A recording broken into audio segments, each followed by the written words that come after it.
Not that the salary should be plenty, but it should be reasonably fair.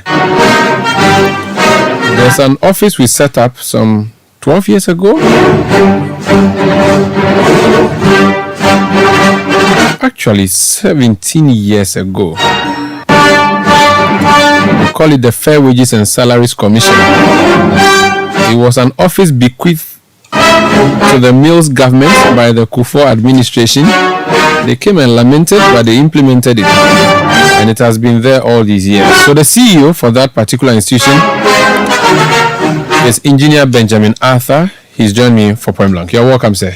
Thank you. How are you doing? Oh, by the grace of God, and you? Yeah, I'm okay. You are new at the office. How long since you became CEO?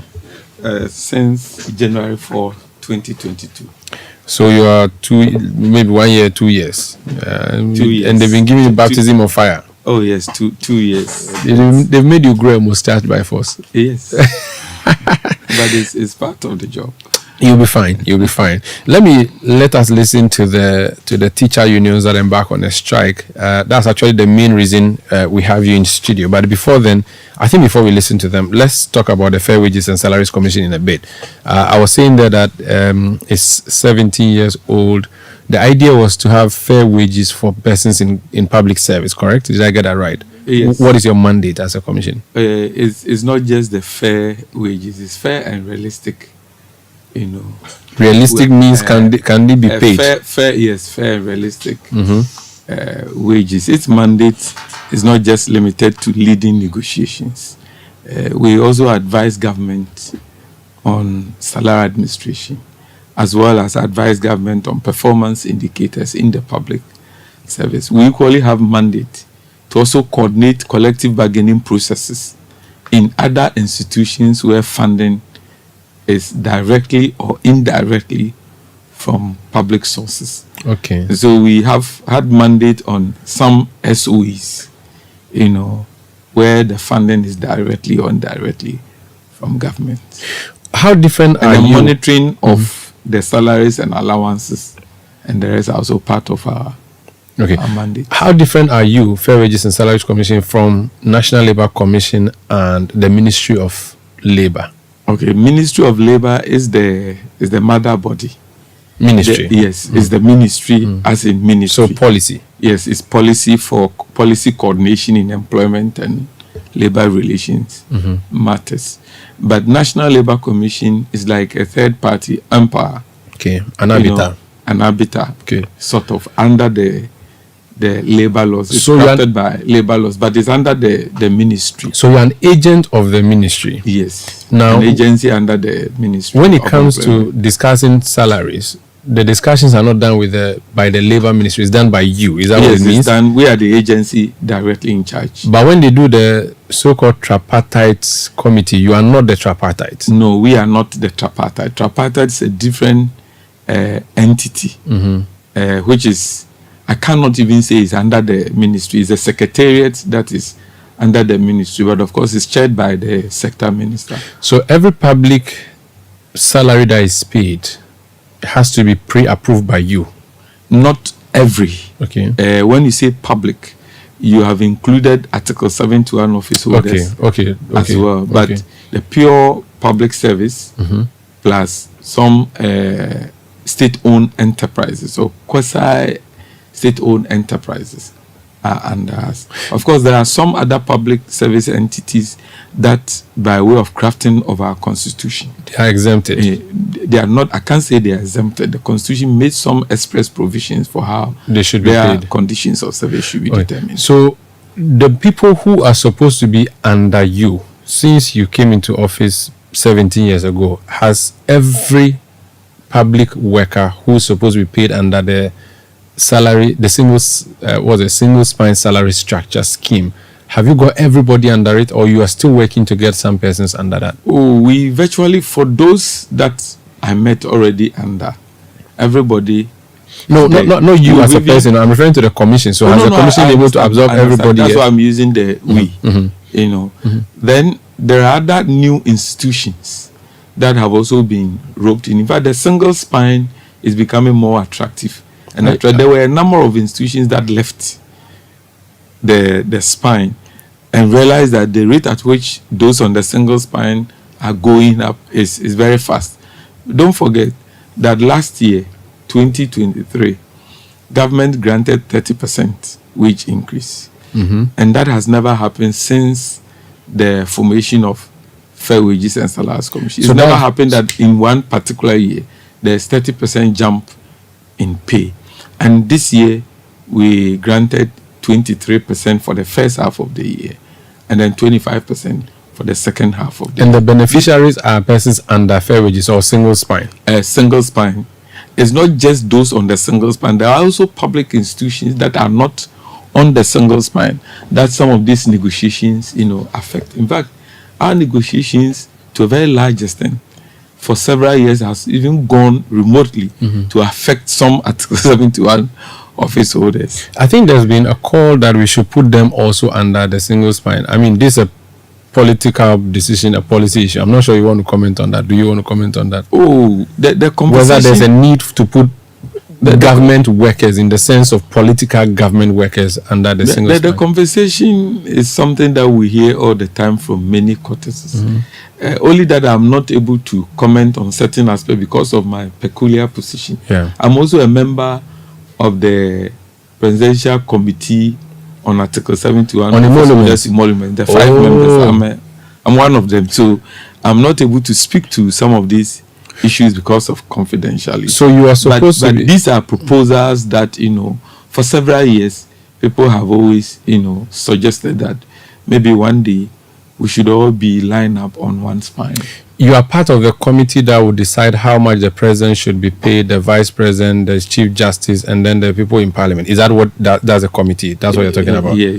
Oh, okay, I see. That's okay. that committee. All right, please, Minister. But I'm not here to speak to. No, I know. I'm not official spokesperson. I'm alerting the ministers that if they want to, they should come and see you so that I can put in a word for it. Okay, thank you for this background. Now let's settle on the key issues. Labor strife, it comes and goes. It's almost like there's a season where they go on a strike. Today, a group of 3 on strike. And let me say that in the past few weeks, you've had labor issues. I want us to listen to Isaac Owusu. He's the national president of the Ghana National Association of Teachers, NAT. He spoke to the media on behalf of the Ghana National Association of Teachers, the National Association of Graduate Teachers, NAGRAT, and the Coalition of Concerned Teachers, CCT. The distribution of the laptops to all teachers is of concern. The rampant changes of the school calendar without recourse to negotiation with the teacher unions is affecting the smooth operation of the service. Also, the blockade of teacher salaries by the Office of the Special Prosecutor without recourse to the laid down procedures is a major worry.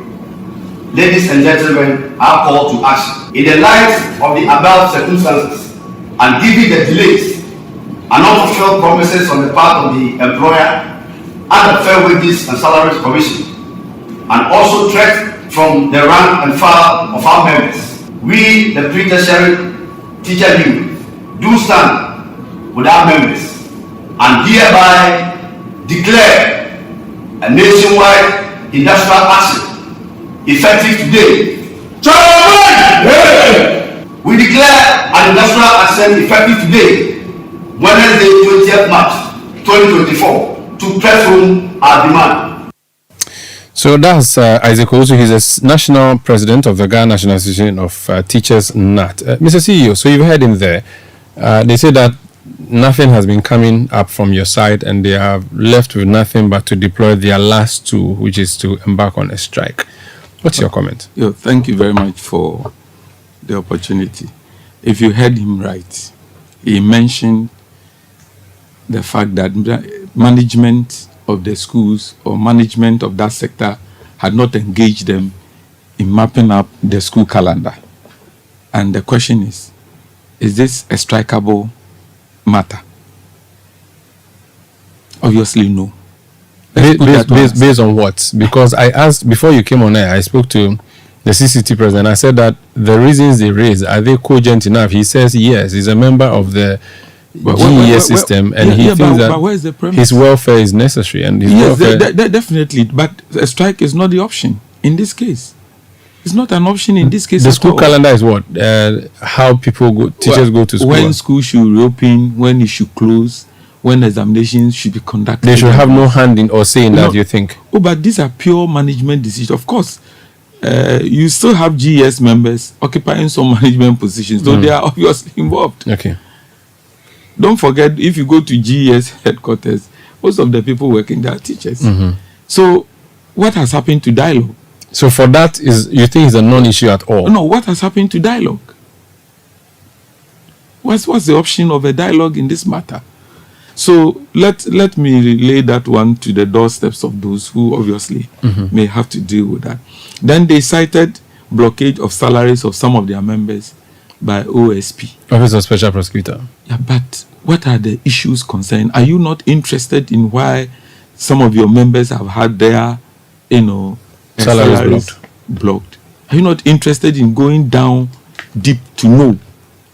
And I have said time and time again, when we began to do the payroll monitoring, people, made a lot of derogatory comments.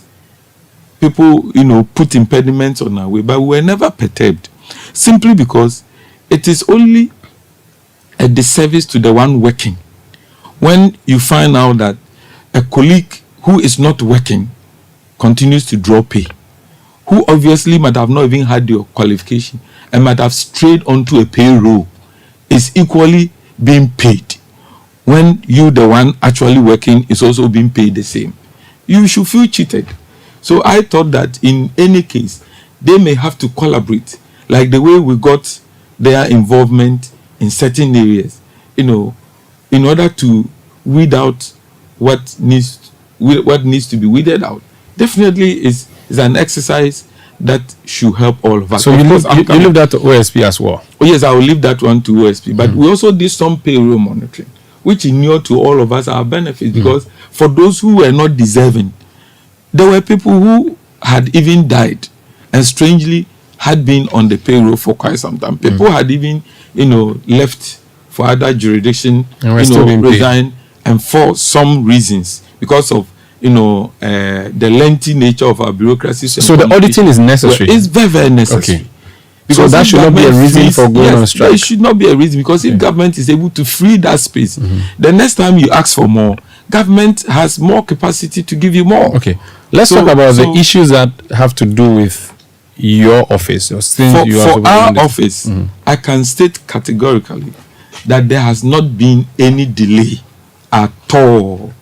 Simply because here before me is the rules of engagement. And when you study it carefully, you know what we all agreed to do, even when we disagree in the course of our discourse. When we disagree, we agree to resort to the mechanisms in the Labour Act 2003, which is Act 651. We also agreed somewhere along the line that the new items that they had brought to us could not be dealt with there and then. We started with 16 items. We met 2 times before we went into another meeting, which was for 3 days continuous. On the 3rd day, which was the final day, we were able to agree to 10 items, leaving 6. Even out of the 6, some of them were very new that had just been tabled. So we all agreed that, look, fair wages could not sit there and simply say that we have agreed to the new ones or not, because we are not the spending officers. We are not in charge of the national coffers of this country. So obviously, if we want to spend, we want government to spend in a certain wise, there is a need to go back to Ministry of Finance, sit down with them, and let them know what our recommendations are, and they also let us know what government can do. What are these new items? I will not want to go into specifics. Okay. Simply because we have signed some confidentiality agreement that I don't want to violate it. So we were able to agree to some of these things. Then we agreed that we will go and seek mandates, which we had done. Yesterday, we actually wrote to them and called some of the executives who are championing the collective bargaining processes from their end. And we all agreed that Thursday we are going to meet. A copy before me is the invitation letter. I can help you with a copy. This is the invitation letter. To who? We agreed to NAT and to the president of NAT, president of NAGRA, CCT, and the rest. We sent it to them. When? Yesterday, and we even called. They say you sent the letter at 8 p.m. in the night. Who does that? He said you sent the letter at 8 p.m. Yeah. And who got it? The CCT official who I spoke to on the show earlier today said that you acted in bad faith. What you did, you wanted to negotiate, and Herbert Akufos, and that's his name. You sent them a letter for an invitation to a meeting at 8 p.m. when you realized that they were going to declare a strike. No, because nobody had even told us that they were going to declare a strike. And I must be very sincere with you. If not for some political reasons, it never happens in any country that a few group of people will meet and simply declare a strike, setting aside the rules. We have laws in this country that mandate you to serve a notice for 7 days.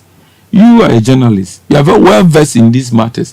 Ask them. They didn't serve that notice to you. No notice had been served. Okay, please. So I'm coming. If you will allow me to learn. Just a second. Nobody served that notice. Okay, just a second. Angel Kabonu has called into the show. I want us to hear what he wants to say. Yeah, if you can just me to I'll let you so land. that he may be able to respond. Okay, then land. Yes. So if you don't serve a notice, it's just like the two of us are sitting on the edges of a bench, and all of a sudden you just jump up. And who is able to predict that? Yeah. So that's what they did to you.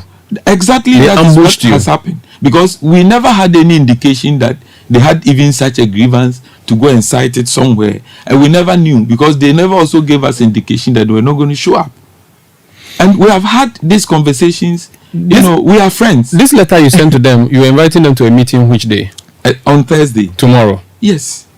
And this was to continue with discussions. Exactly. To even, if possible, and we could agree, we could conclude.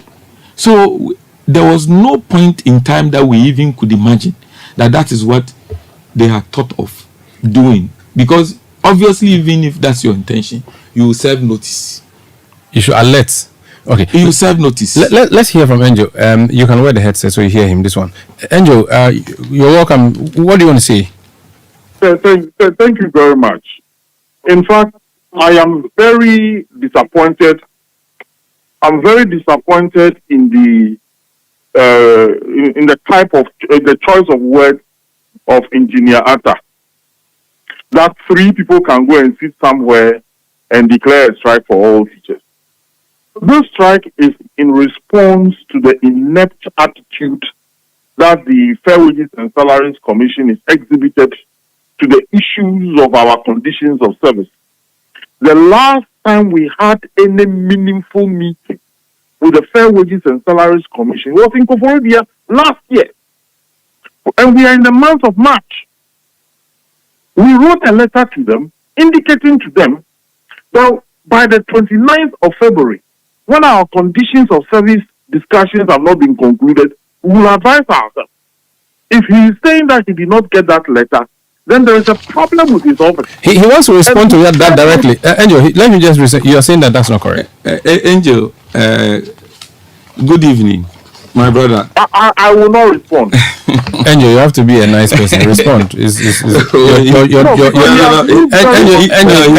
no matter how agreed you are, he's a brother. You should respond to it. Obviously.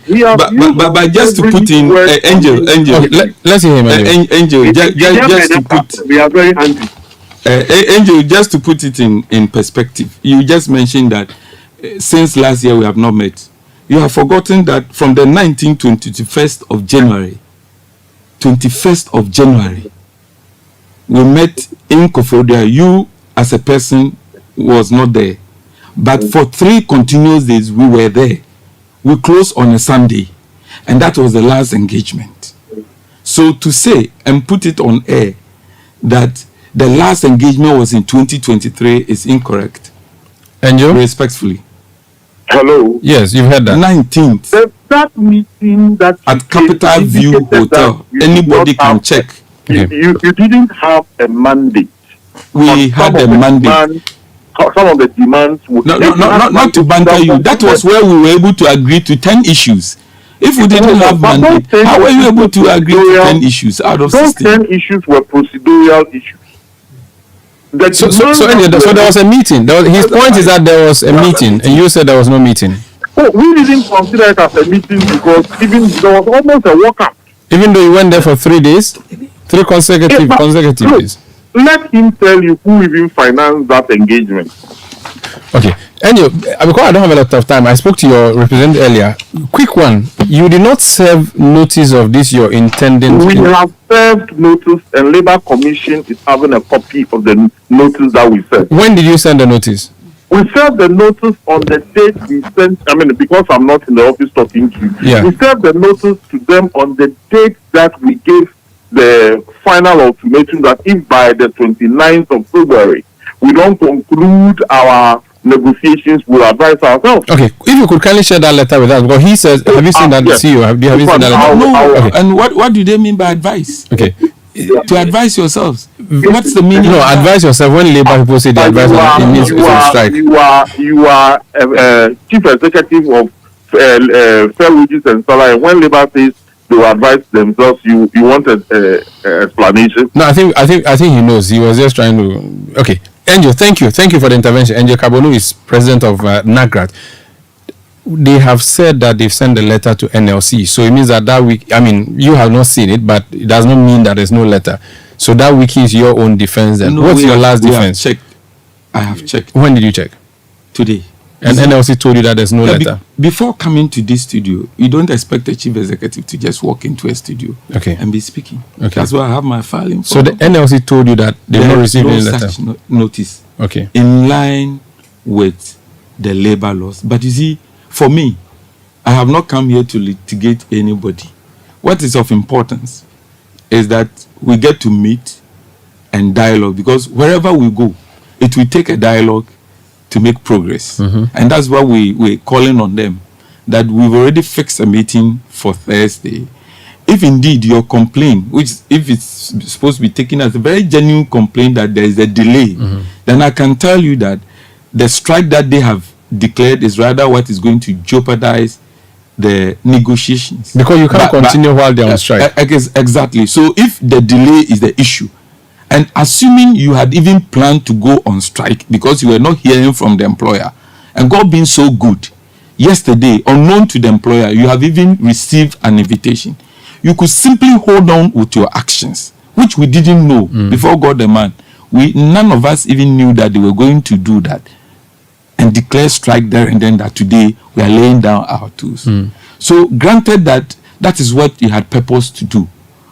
To what end? Is to get the employer's attention, or to get a third party's intervention. So if God being so good, those prayers have been answered by getting an invitation.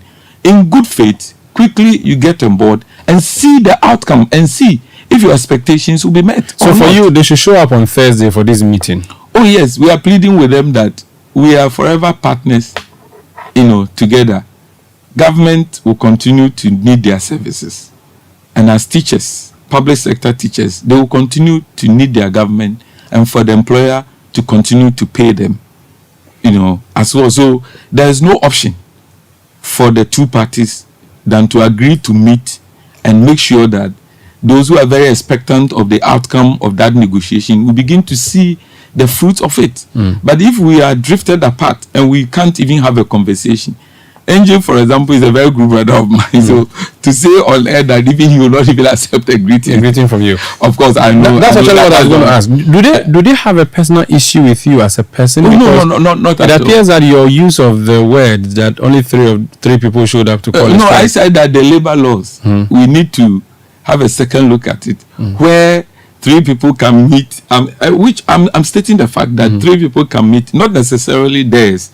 I was just giving a general idea that where 3 people can meet and say that their constituent have asked them to declare a strike and just sign a notice. Go. But those 3 people have something called power of attorney. They are representing people. No. I'm drawing our attention to something. So you don't want them to go on strike? No. That's not easy. Worldwide, is a right. Yes. For workers. So what's your point with the 3 people signing? I'm saying I was only drawing the attention to the fact that we need to have a second look at our structures. So that what? How many people should sign for a strike to? Oh, it's not the signing. It's not the signing.